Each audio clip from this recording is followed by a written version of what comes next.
మహిళా సంఘం వేదికలపై గురజాడ రాసిన పూర్ణమ్మ, కన్యక కథాగీతాలను వినిపించేవాళ్ళం. స్త్రీలకు కందుకూరి రాజ్యలక్ష్మి గారు ఆమె భర్త చేసిన సేవలను గురించి చెప్పేవాళ్ళం.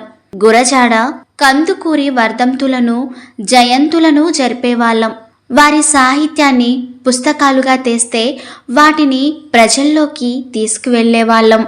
అదే టైంలో సాహిత్య సాంస్కృతిక రంగాల ఆల్ ఇండియా కాన్ఫరెన్స్ బొంబాయిలో జరిగింది. దాంట్లో ఆంధ్ర రాష్ట్రం నుండి వెళ్ళిన వారికి ఫస్ట్ ప్రైజు వచ్చింది. అప్పుడు రెండవ ప్రపంచ యుద్ధం జరుగుతున్నది.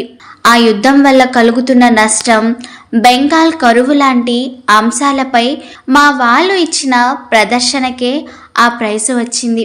నేను బొంబాయి వెళ్ళలేకపోయాను, ఎందుకంటే కొంతమంది ప్రతినిధులే వెళ్ళాలనుంది. ఆ నిర్ణయం ప్రకారం బాధ్యులు మాత్రమే, అంటే సూర్యావతి, హనుమాయమ్మ, రాష్ట్ర జాయింట్ సెక్రటరీ మాత్రమే వెళ్ళారు.